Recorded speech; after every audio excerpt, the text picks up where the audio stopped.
up, what's up, what's up? It's Marcus Carter with Aesthetic Business with my co-host Mike Mendez, and we have a special guest today.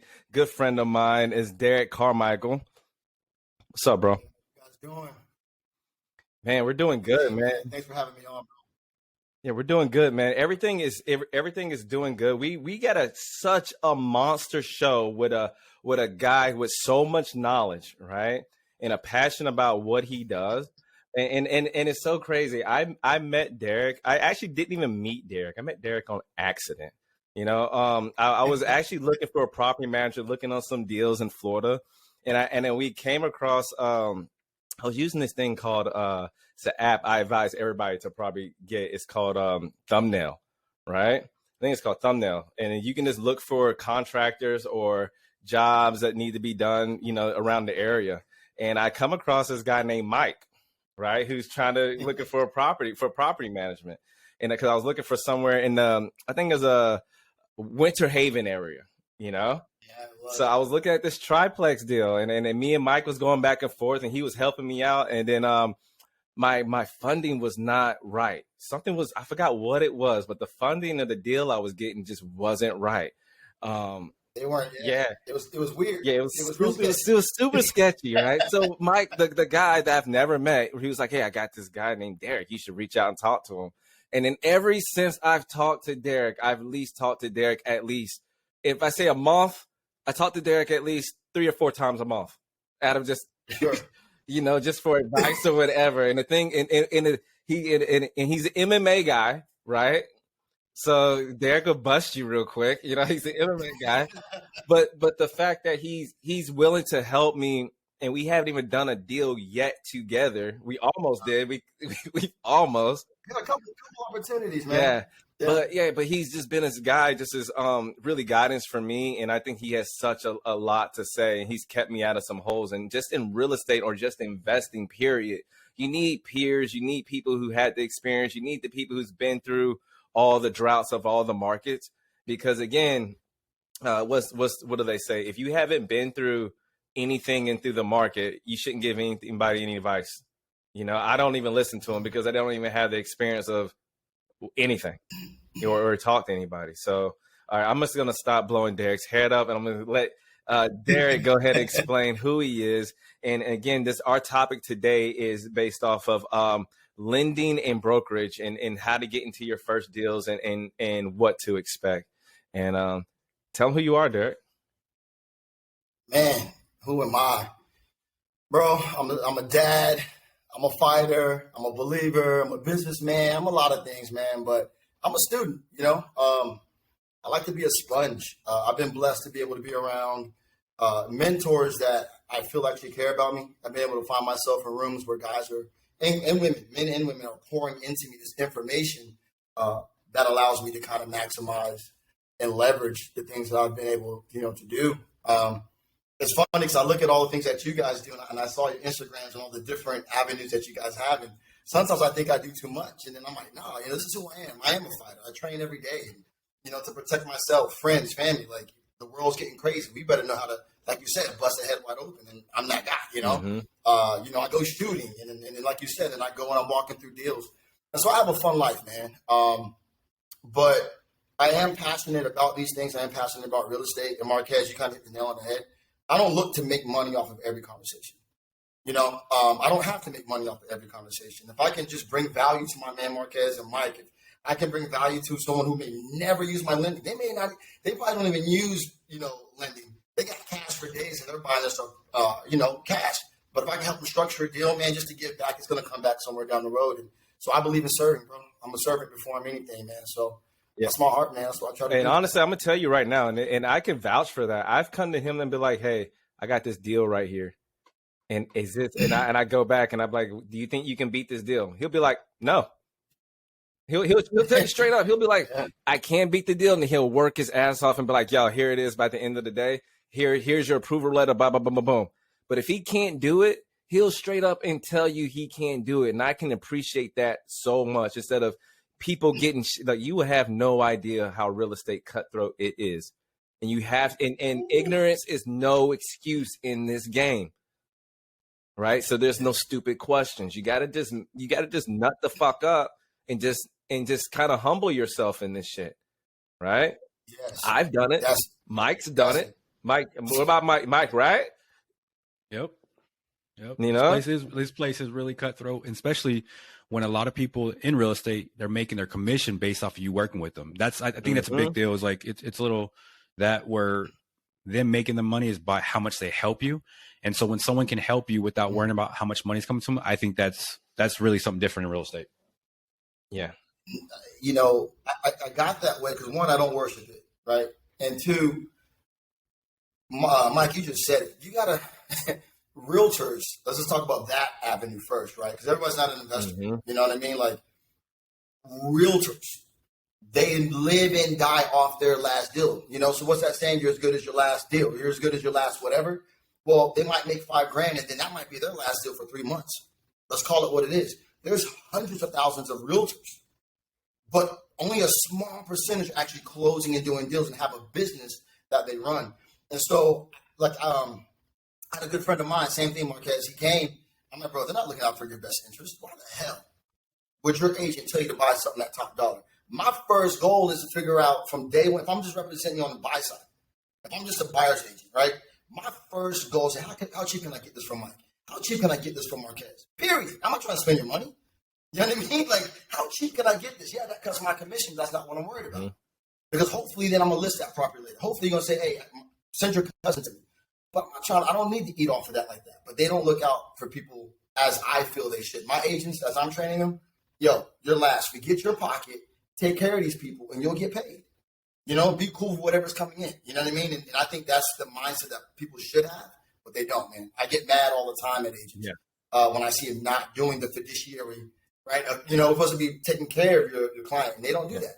And so sellers, buyers, clients need to be wise about who they're working with and understand the game, or they're going to get played because they want 100%. So what do you say to, like, okay, here we are. We're in a recession right now. The current administration won't admit it, but we're in a fucking recession. I'm sorry. On paper, this is what it is, right? But we're in a weird time with real estate and investing as well. I feel like we're at this tipping point. This is where people get rich, right?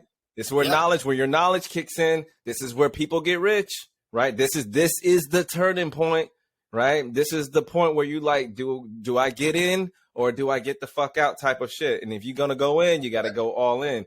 But you can feel the turning tides of of the market and in real estate. With rents going up, right? I think I called 3 years ago. I don't know if you remember, Mike, like 2 years ago. I was like, I think the rental market is going to be the new stock market. I said that 2 years ago. I was like, I feel like they're turning like America into Europe or what other countries I used to live at, because nobody really owns their home over there. Everybody rents, you know? So, and that's kind of what we're going to right now. Right. And us being vets, we see the increases of what they're trying to do, the pre-increase, right? Because you have people on fixed incomes, right? So I can see them, the pre-increase, because I have people in my homes on fixed incomes, and what the rent is going, they can't afford it. Right. But then I see on the VA side or the government side, the increase to balance that. Do you see what I'm saying? Like, so I get to see both sides if you put it together like that. But for putting your deal, do you think it's wise, just from your experience, if you're trying to get into a deal right now, what is a good deal to you? What is the percentage like you think a first time dealer should go to, or the avenue if they come to you for their first piece of property? All right. I think that's a great question. I think what you said is spot on. When I go around and teach this stuff at different, TV RIAs and whatnot, Marquez, it's like you're sitting in my, audience repeating what I say. So first of all, let's kind of touch back on the fact that the recession situation. We've been in a recession since we've been there, right? Since probably the second quarter, early second, end of the first quarter, things were already there. But because of COVID and then the Ukrainian war, they didn't really want to say this because it would have cost too much of a freak out, right? So they're trying to phase us into the situation, but the numbers have been there for a while. They've been really ducking and hiding. I mean, that's been our problem, right? Every time you and I would talk, I'd quote you something The next day I had you either half a point or a point, or half a point or a point higher on the rate because things were already inching up. So literally the next day, literally the next day, literally the next morning, Mike, it would be he'd be checking up on whatever. Hey, bro, I got you at like 5.5. Nice. Oh, shit, like versus whatever it was the day before. At least he understands. Some people will try to blow my head off. They don't get it. So I can tell you what we're doing as a team. Because one thing people need to understand about us, Kingdom Homesteads is my short-term rental business. And that's where I would be pushing people today. Fix and flips are great in every market. You can, like I'm taking down, I got 2 on my radar right now. One I should have, one is under contract. We're not afraid to flip. We're balls to the wall right now. We're raising $20 million. So please hear this. We're in the game. We're lenders. We're actually real estate brokers. There's 3 of us on one team. Heck, my mentor in my leadership has flipped almost 5,000 properties. He's gone through 3 of these recessions. And I literally was talking to him this morning. I'm actually going to read off what he said on this particular episode because I want to give what he's talking about to answer your question about the Fed. So they control the narrative. Let's just call it what it is. We are not in control. So he gave me a quote today. Here, let me get to it. Let me show you. Literally, just this morning, I was grabbing my Wawa coffee. And I said, he Wawa. He just stunning on us with Wawa coffee from Florida. I just hope everybody, if you don't know, Wawa coffee in Florida, like that's like gas station, but he just stunning us. Wawa is the spot. I'm driving past 7-Eleven. I'm driving past to get to Wawa all day. That's fun. So Kevin and I were talking, and this answers your question about, so the Fed is controlling the narrative. And he said this to me. Let me find it real fast. He asked me if I had, because have you ever heard the term "don't fight the Fed"? Yeah. And I was like, no, I haven't heard it. He was like, "Don't fight the Fed." He says it means they are the boss, and you'll want to go with the flow to make money. They're the boss. We're not, right? But what we got to do is we got to play the game with them and eat. So I personally preach position. Whether I'm teaching you martial arts, if I'm teaching you real estate investments, it's the same principle for me. Where do you get in? If the ARV or the value of a home is here, why the hell are you buying it at 90%, 80%? It's automatically not a good deal. Even if you're trying to rent it out, it's automatically not a flip because you're not going to push the market. That's the dumbest thing you can do is buy it here, right, at 80% of the value, put 30 grand into it thinking, oh, I'm going to be this designer, then I'm going to move it for whatever. Not going to happen. So there's factors that I look at when I'm analyzing a deal. Currently, right now, I'm in Florida, so we're in the Southeast. So with migration coming, people factor this out, but you need to factor it in. I got people flooding to Florida, Georgia, Tennessee, North Carolina, South Carolina all day. Even places in Texas, right? Alabama, Mississippi. They're coming this week. So we're 4 million houses short. Let's factor that in. So my market isn't dropping drastically like everybody else's. From here to Tampa, I want to flip. From here to Tampa, I want to do those things, but I am mitigating my risk by watching. All right, so if I look at it today and my sales have me at 200,000 on my ARV, I'm going to work backwards on my position, how to get in. I'm going to use the iBuyer formula. I'm going to offer you X, but I'm going to deduct my cost of rental. Then I'm going to look back at that ARV. If it moved out at all, I'm dropping that down too. I'm playing it safe. You understand? I'm pressing my position. So wherever I go in under contract, I'm mitigating all the risk. What's it going to cost me to sell this property? Well, you know what I mean? Everything, I'm doing extra numbers right now. But I'm still balls to the wall and flipping. It's all about where you get in. You need to get in properly. Marquez, you're a rental guy. You want to grow that rental portfolio. My thing is this, balanced portfolio. So when I look at long-term investments, right, I got my 40% of my portfolio should be appreciating assets. Fix and flips, wholesales, boom. The next 40%, all right, this is from the big boys. The next 40% should be your long-term and your short-term rental. That passive income is what we label it. When I teach, I label it passive income. But those are your 2 things. Short-term, long-term, performing notes. Buy them, right? Just buy them right. And then 20% of your portfolio should be those high-risk, high-reward. Now, they say new construction is high-risk, high-reward, but I'm in Florida. You can't beat new construction. Do new construction in Florida and Georgia, you can't beat it. So I don't consider it high risk, high reward, but I'll stick to the template. And then, maybe a restaurant, a bar, something like that you may buy. So be it. You know what I mean? Those things. So staying on task, when I look at the real estate market right now, my brother and I, we launched the Kingdom Homestays to manage short-term rentals, right? Manage them, make a grid. If Marquez has a property here, he's like, dang, Derek, you manage them pretty well. I'm like, yo, I can increase your income, 10 or 20% because of how I do it. And I can pop 30% off of that. You take the rest. I'm not greedy. But Marquez has 4 or 5 properties. Now I'm getting 30% off those 4 or 5 properties. Passive income coming in, right? And it's a chunk. People are not going to stop vacationing. Yeah. In Florida. We got Disney. We got Universal. I'm minutes away from them. We got SeaWorld. We got Busch Gardens. We got beaches. I would actually vouch for that, right? just not to interrupt you. I vouch for that because not only my short-term rental, like I got fucking hammered in 2020. 90% of my bookings were gone in what was it, like 2 weeks? What? Oh, like the whole year, just boom, gone, right? But lucky I do VRBO and not Airbnb. That's a smart thing. I advise anybody to do. Or I like VRBO. It's a little bit more bougie, But but you can't beat the advertisement on it too. So, but my whole thing is this: I was able, especially for Florida, right? I went to Florida, and this is what I had to go to Florida one time to look at a piece of property, and I had to stay in a shitty hotel. I couldn't even stay at my house because it was booked. They charged, and I stayed in this hotel, and I paid $190 for this shitty ass room. And I'm like, I'm charging less than this for my fucking house. You see what I'm saying? Right down the street from my house, right? Ever since then, I upped that shit at least by at least 50%, 40%. And I've been showing Mike and what I got on the month. Boom, these people, like everybody overseas is actually can come back and vacation now. They're allowed to leave. So man, and what I found out with Florida is they don't have enough vacation spots. Most of all the Airbnbs got destroyed in Florida. So now they don't even have enough Airbnbs in Florida. They used to have an overage, So I definitely think that with the vacation market, hell yeah, it's gonna be full steam ahead. We've already seen that the government will pay people money, right? So so that they'll pay people money to leave and go do things. So they want them to spend. So I totally think that. But here's my other question: the devil advocate on that, right?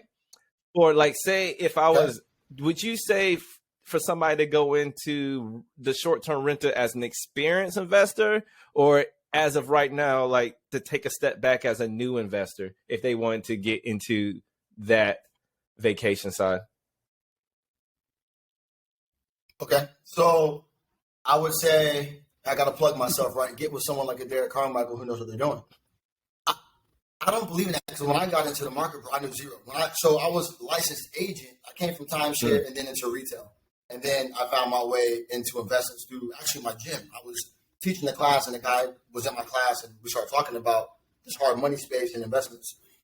I would tell anybody, a new investor, get in. But man, look, like take some courses or get with someone like a Marquez, myself, or Mike that know real estate and just follow, man. Like, just be easy. I wouldn't say come in aggressive. Don't let all your nuts out. You know what I mean? Like, don't put your balls on the table. But I would also say, yeah, man, I wouldn't tell anybody not to invest right now. I would be doing you a disservice and lying if I said, no, don't invest right now. No, invest. I wouldn't say go listen to Grant Cardone. Hey, I don't know if that's going to get us in trouble or not. Grant, but you got to understand, he's a salesman. I wouldn't say go. Hey, don't go listen to them guys. Get with people who are in the game. They're walking properties. They've been through something. Get with a guy that has lost something. The most information I get is from that cat that said, bro, I lost my ass in 2008 and 9. I was worth $15 million. And then I went down. But real estate always bounces back. It always bounces back. There's a 10-year cycle no matter where you are. There's nothing new under the sun, the Bible says. And the cycle comes back. So right now we're at the beginning of the next 10 to 12 years. There's nothing I talk about. So right now I'm aggressively looking at properties. I got 2 triplexes in St. Pete that came to me, the property in Kissimmee. And then there's one kind of out by Tampa that a buddy he texted me before I was in Mexico. Hey, can you look at this one and see what's going on with it? I am aggressively looking at everything I can. By the grace of God, we're connected to all of the big hard money lenders. So they sell us their portfolio. Remember, I was sending them to you. You know for a fact, Maurice, I've sent them, Marquez, I sent them to you. I get these tapes, and they got Dude, it was like 1,200 properties, like for sale, and off market, off market. You know, and that's another thing. Right now, I would go for off market properties if I can. Look, if it's on the MLS, if it's on the MLS, my instincts are already no to it. Some of us will put something on the MLS because we're doing two things. We're moving it to someone like a Marquez. We're already marketing it to them. Or we put it, because I'm a broker, I'll put it on just to see what other people will offer me, just to have that avenue going. I'm not looking for that. So if I see something on the MLS, I know it's there, I'm already probably at 10% on it. But then again, you can. But if you're not looking at off-market properties every day, every other 3 or 4 a week, if you're truly trying to be an investor, you're playing yourself. Yeah. Get into the game. When it comes to off-market properties, I'm sorry, guys, it's going to take some fucking effort. They just don't fall. They just don't fall from the sky. It's not like you can look up things on the MLS. I look at the MLS kind of like a guideline now. You know what I mean? My last 9 units I've done with have been off-market deals. You know, but and that's great, right? But the thing is, now I look at the MLS as a guideline. And what I mean by that, I look at how long houses are staying on the market. I look at how long, like right now, I'm looking at a duplex. Shit's been on the market for 36 days. Shit, they used to be on the market for 5 days. You know, not even 2 days. You know, they were gone, but now things are staying on the market longer. So with that, I think it's because of the interest rate. So Derek, with do you see the interest rates keep rising? I see them. I don't see them stopping. As far as interest rates, I see them. I see inflation probably going up another point to 10%. I see. I even see, in my opinion, I think that interest rates are going to probably get to 10 to 11. Okay. I'm glad you asked that. And guys, I'm going to have to plug my laptop in 1 second. I didn't even realize it wasn't plugged in. Interest rates. We got another 12 months. And they're going to continue to go up. Here's what's going to happen. This is that. This is what great having a big brother that really knows the game better than you. We talked about it just this morning. They're going to go up. We got another year of them going up. But then they're going to come down. Don't forget that we are not ourselves. And by that, I mean America doesn't own America. So we owe somebody money.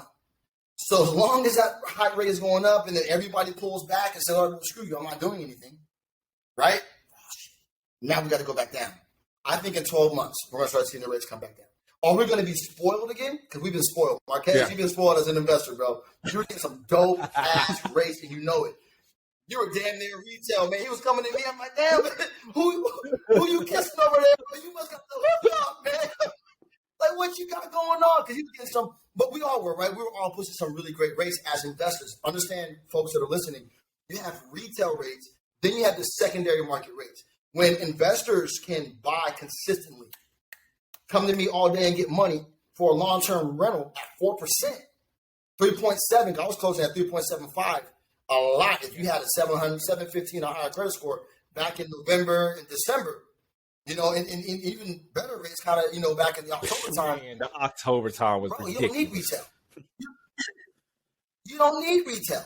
So we've been spoiled, but think about it, man. 8%, 7%, 9% still low, and investors can still grow their portfolio. You got to think.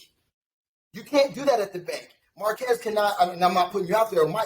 If once you get 22 doors, 18 doors, whatever, and you're not making $10 million a year, $15 million, and that your debt to ratio starts to balance out, they're giving you the middle finger in a nice way. Nah, you can't do this no more. You're a risk to us. So then you got to turn to me anyways. Why not build a relationship with a hard money lender that's never going to turn his back on you? Got 20 million private, got whatever broker, whatever hedge funds and all that behind them. That's how you grow your portfolio. So we have time, but the next 12 months, they're going to start to come down. I'm not telling you not to purchase real estate. Go get what you can. There's no better time to buy now. There's no better rate, no better price. But in 12 months, mark my words, as it starts to come back down and things start to balance out, right? We're all athletes here. We know what it is to take time off and then come back to start working out. It sucks. We're limping around. Our hands are sore. Our backs or whatever. But then you start getting used to your workouts again. You get used to the burning and the active action. You get used to the diets and everything you're doing. Now it's lifestyle. So Ryan, we're going to feel the aches and pains. Everybody's going to bitch and complain about the high rate, blah, blah, blah. They're going to cuss me out when I tell them whatever. Cool. And 12 months from now, you're going to be screaming for that 7% that I gave you, that 6% or that 9%. Now, I'm not talking flips. I'm talking your long-term 30-year rental, your 24-month bridge rentals. Take them. Get your portfolio. Get that property. Just buy it right.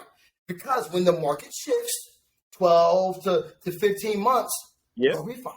That's when you refi out, maybe with me, or you go refi out with your bank. I really hate dealing with big banks. Mike, what do you got your take? There's a lot of information going on. What you got, Mike? Yeah, so I'm also a realtor here in Texas, and one thing we've had a lot of conversations with realtors, and I've talked to them too. Hey, I see it going up to 10 to 12. Yeah, I wouldn't be surprised. 14. I think you got to prepare for the worst. I think those are happening. I think there's a lot of different things, and I invest in real estate myself. I think it is a good thing to invest for real estate. I believe it.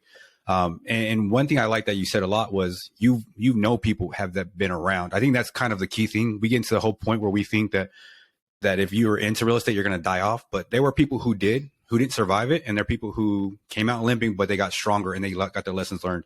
So I like that idea that you have that already, knowing that, hey, look, we've already survived this.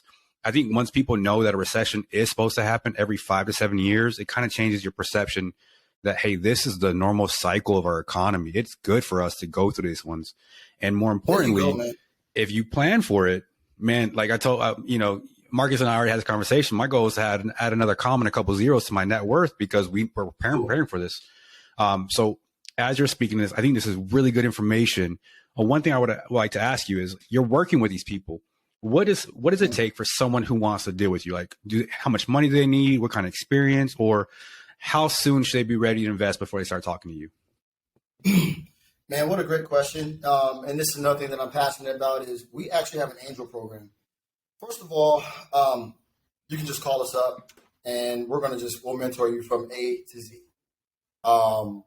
Same conversation I'm having now, I will literally have with a 21-year-old who's looking, to get in, and they're thinking wholesaling is the way to go. And I actually explained it in the game, So really, bro, the passion for it, like if money is your drive, you're probably not gonna make it long term.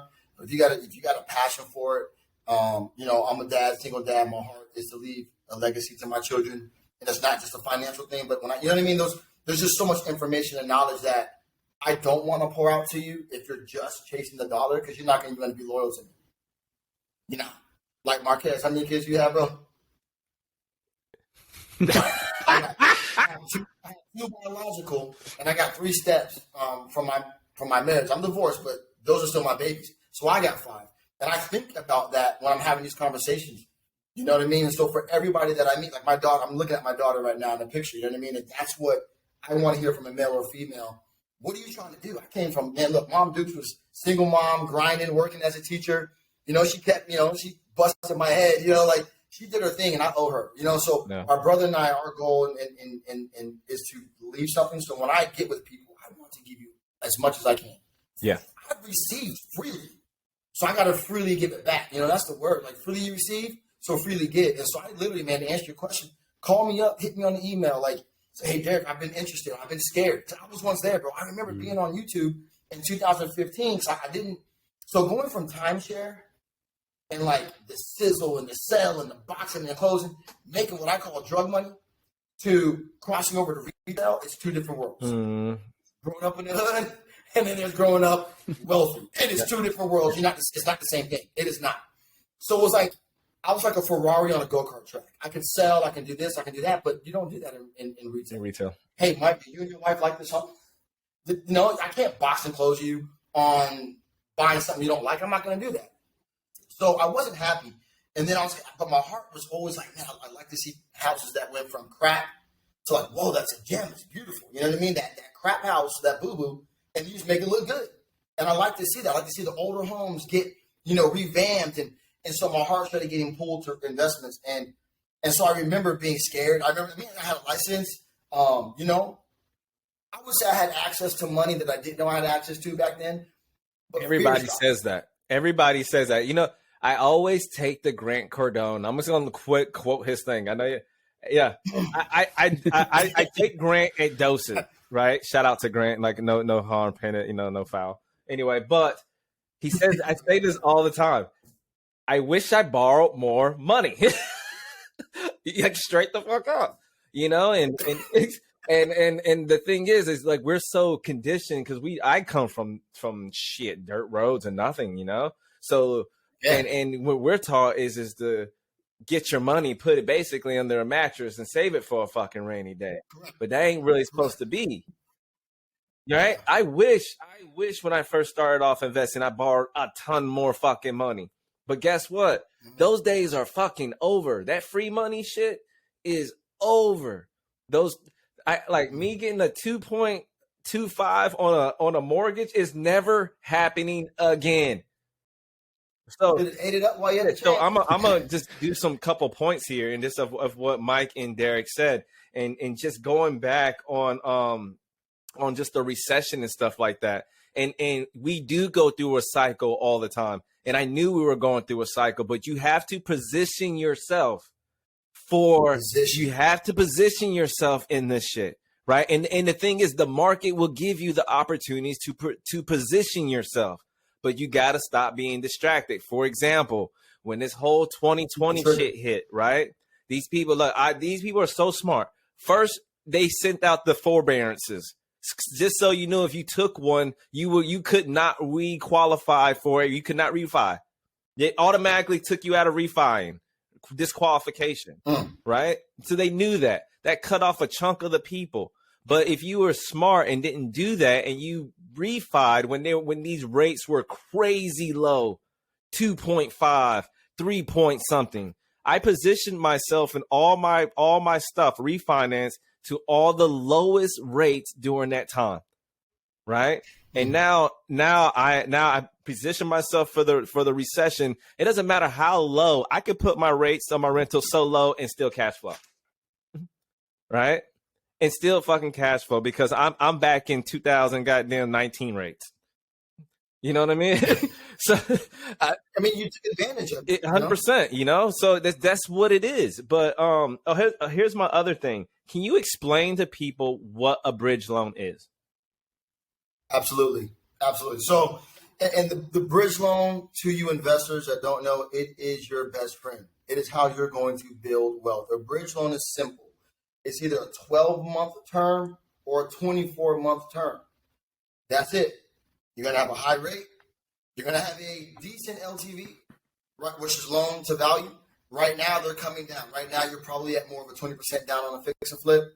If you really got game and you can prove it, probably get you like a 85% of LTV. And then on your rental side of stuff, you're probably at 20 or 25% down. What it does is it simply bridges you. It gets Marquez or Mike into a deal. It allows them to season this deal. I'm talking rental right now. It allows them for 24 months, fix the roof, fix the flooring, drywall, bring it up to date if they need to, whatever they need to do from a constructional standpoint, do it. Now you're able to rent at the highest market value of that rent. Stabilize, I'm using the terms that the banks are going to use with you. Stabilize or season this investment, this asset. Go to the bigger boys, the institutions, go get the rates that Marquez is now taking advantage of. If you're looking at a flip, it bridges you in from the purchase. It gives you the rehab. So if I'm buying something at 200 grand, right? I got to put 70 G's into it. I'm going to move it for 400. I will give you up to 80, technically 90% of the purchase price. Okay.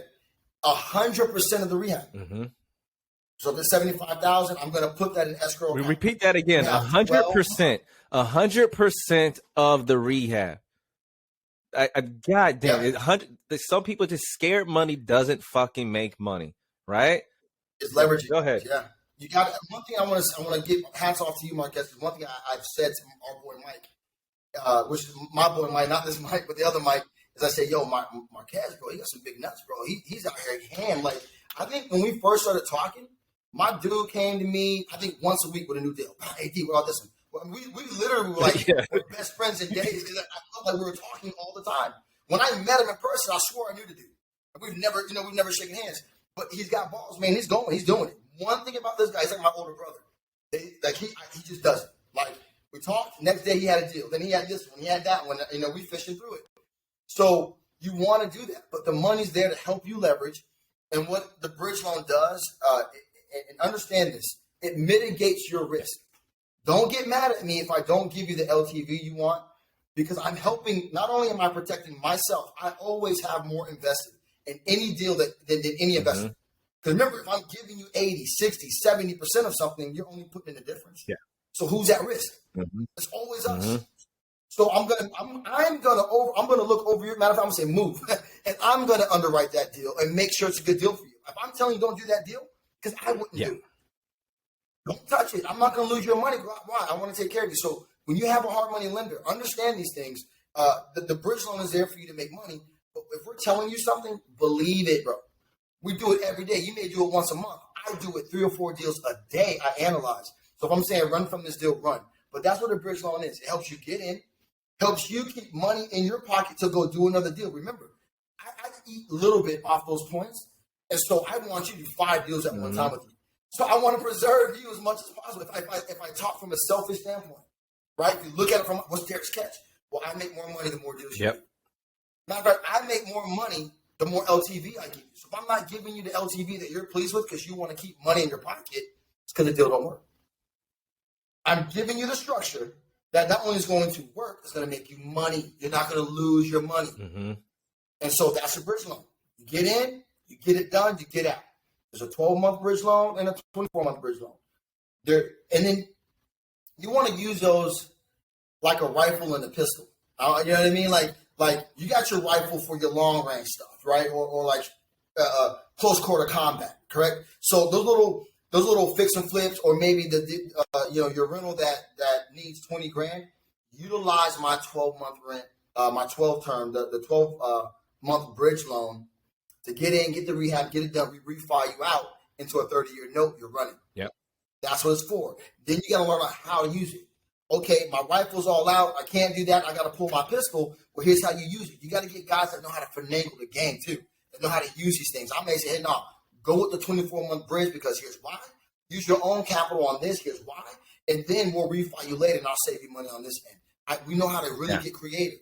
And that's not on the private capital side. I hadn't even talked about the private capital, how creative we can get with joint ventures and our angel program. So, Mike, when you asked me about new people getting in the game, we have that angel program that allows you to utilize our strengths. So you can utilize our experiences. So you're always going to get approved for a loan because you're going to joint venture with us. You're going to do something called a business development agreement with us, where every deal you're looking at, we now come in, our entity and yours will come together. You now get the experience as if you're a big boy. So we're getting the best rates because we'll do a loan ourselves.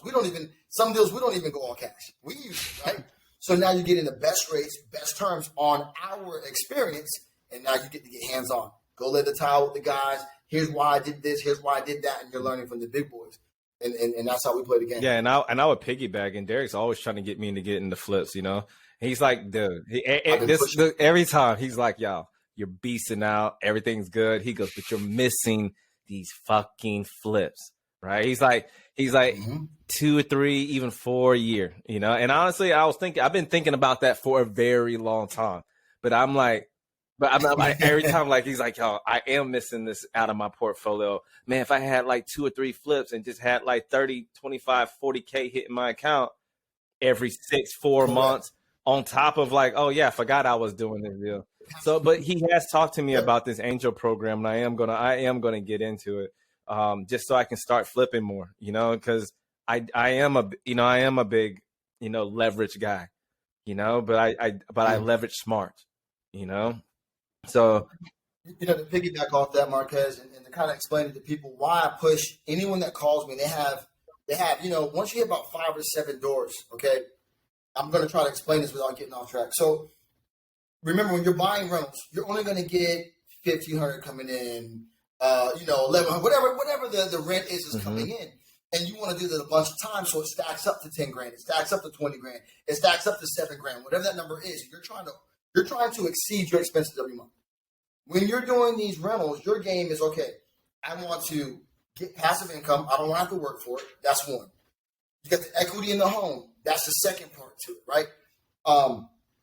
And then over time, you have how the value's going down. You're gaining equity. There's different ways that you're eating off of a rental, but you still are putting 20% down, 25% down. So you got 100 grand. That goes really fast. That might be 3 or 4 properties, and now you're out of cash. How do you now expand your portfolio if you're not making 6 figures? If you're not a multimillionaire and you don't have that money sitting there, no one's giving down payment money. Let me be clear. I know people like gap funding. People call me, hey, Jake, will you give me 10 grand for my down payment? Like, no, there's no money in that. No one's doing that. What do you mean? I might gap you in a different way. I might give you the whole purchase price, and but not the down payment. So you got to think, how do I keep my bank where it needs to be so that I can continue building my portfolio? Will you flip? So what I've told Marquez is you do 2 to 3 fix and flips. That 4th project that you're working on, let that be your rental. Take from this profit, down payment, boom. Passive income coming in, we're going to do 2 or 3 more flips. Now his bank is still growing. He took a little bit out of that.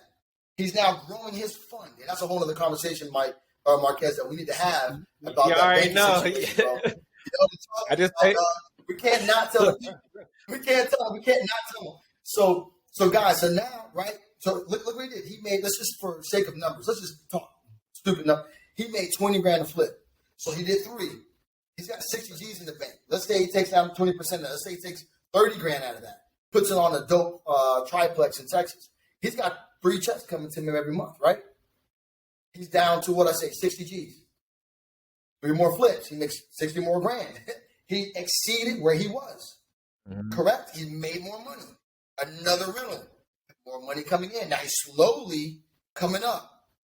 The next thing you know, the boy can do a podcast all day, go train people all day, go do what he loves to do. Babies are taken care of. You know what I mean? Like, wife can retire. That's the idea. But now his bank still flows. So when I call and say, hey, man, I got a portfolio of 5 deals. They're all in Texas. I know that's your spot. And he knows this is a true conversation. Take a look at the ones you want. Let me know. I got you. But he's got the funds to do it. Whereas you're the guy sitting there, I want to buy, but you ain't got no money. Matter of fact, we call it this. I get this call all the time. You get these people who got 20, 30 doors. So they're literally, they're house rich. 30, 40 doors, they're chilling. Cash poor. They don't have any money to do more deals. They don't have any more. And I'm like, why? And I will talk, they have way more income coming in than I do. And I talk to them like a 7-year-old. Why on earth did you do that? Oh, I know I shouldn't have done it. I'm like, no, you need a spanking right now because your business is on hold. So now, actually, you got to sell off your properties, right? Got to sell off 10 of them. Make that money so that you can go do more. That wasn't the reason why you did it, but people don't know. This is how the big boys play the game. There's a balance. There's a balance to this because there's, at the same time, you can do too many flips and then get too caught up in the flipping and if like, I ain't got shit. I have no passive coming in. I hear that all the time from flippers. And then, so right there. So now that issue is what people are experiencing now in this market when they should have been flipping and buying the rental. So when the market shifts, you're still in your boat on Lake Conway all day. Why? Because you got 15 grand coming in. Matter of fact, that's about to increase. Because in the state of Florida, rent's going up. Don't even get me started on that. I'm not trying to pay nobody's rent because it's going up. Right now, if I was trying to find something to live, he gonna say top dollar, bro. Matter of fact, if probably push it on me. Why? I'm desperate for a place to live because migration's happening. So if they're not buying a house and they can't, I got a client right now. Since January, I've been trying to find him a house. I said, look, bro, let's just pump the brakes. He had to go rent something. Guess what he's paying rent? He wanted to have this low. He wanted to have this $1,300, $1,500 a month mortgage. I said, bro, that's not gonna work. You're approved up to $500. You want a $1,500 mortgage? You're gonna be in the hood somewhere. Right now, as we speak, he's in the hood somewhere, paying more. Dude's paying almost 2 G's for something. I got a half a duplex when he could have listened to me and paid 2 G's for a beautiful house out in Oak or Claremont. True story. True story. Dude, make the move now. Pay it now because in 12 months when things do shift, if you're an owner, refi them and we'll wait 2-3 years. Position yourself, guys. Again, it's all about positioning. Like real estate is chess. It's not motherfucking checkers. Like straight up. Yeah. And if you're and again, me and Mike talk about this all the time. If you get into real estate, it's a bare minimum 5 to 7 year commitment. Okay. bare Yeah. minimum 5 year, 7 year commitment just to just see what's the fruition of everything going on. All right. Okay. So That's like yeah, the, dude, I'm yeah. explaining about that later. That last conversation we had.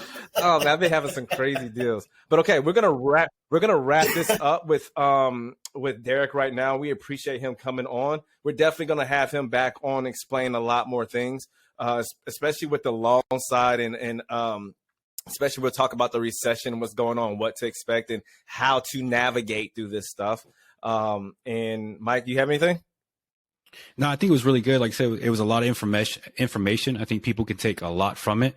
And if people are sitting there saying like, hey man, this sounds too good to be true, this sounds like stuff like that, like there's a reason why certain people get passionate about it. And there's a reason why like he's very passionate about it. It's like that. I'll tell you, just being a realtor, man, like I've seen it numerous times. If you act only in a selfish need for yourself only, like you don't have the passion because it's only money. And what happens is it becomes another transaction in a sense. And then people just see you like they see you at McDonald's. You're just here to pay and then you're gone. So I would tell you there is a big difference within real estate from people like that, where they don't look at it as a transaction. They look at it as a conversation, value. Those are the people that I know in real estate that stick around for a long time and that are doing, like he was saying earlier, they're the ones who are making all the deals because they generally care. If you don't care, do that. So if you're hearing these things, man, we're going to have all his information provided. We're going to have those stuff doing, like reach out to him and go from there and start like, just get into the action of movement. All right.